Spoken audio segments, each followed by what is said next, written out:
I'm Elise from First Priority Financial, and this is Debra Speer, who's a Senior Account Executive with Property ID Disclosure, who is the Cadillac of the disclosures in the industry. And you know, Deb, we live in California, so of course everybody is freaked out about the fact that, gosh, we could have a massive earthquake, fall into the ocean, and become an island. So I know that your disclosure reports certainly address the earthquake faults and so forth, and why is that so important really for a borrower to know, for the buyer of the property to know?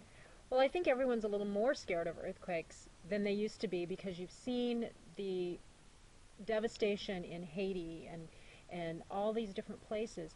The important thing to know about earthquakes is that if you have the right information, you're going to have a structure and a foundation that's built to code. Property ID makes sure that you know where your major faults are. This is important because Property ID gives you not only the state information but the local information. There are some big bad boy faults out there. Sometimes you hit a county line and they're renamed to something else.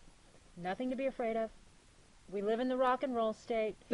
I was born and raised here.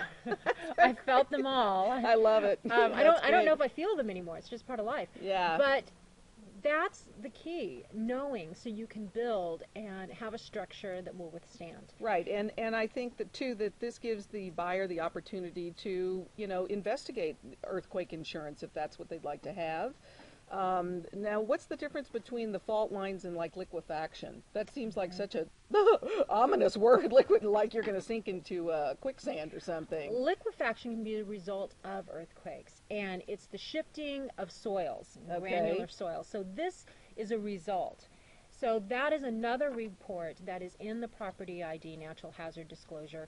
And again, it just means here's how we build, or here's what we need to know in maintaining our property. Okay. So, again, nothing to be afraid of at all if you know the information. Now, if you're not told this, you're not given the local information, and your map says, map not yet disclosed by state, you sell to a buyer, potentially, they could think they could do something to their property, like put in a pool, or change the structure, build another level. And then they find out when they go in to get their building permits that they can't. That they can't. So this is all part of the buyer beware, and the buyer needs to really look at these disclosures that the seller has provided. So Debra, thank you very much. Well, I hope you found this information very helpful as you go through your home buying process. Just certain things that you want to look out for. It is a mandatory disclosure that the seller needs to provide to the buyer. So if you have any questions at all, Debra and I are here to answer them for you. We look forward to those questions, and if you find this video helpful, please pass it on.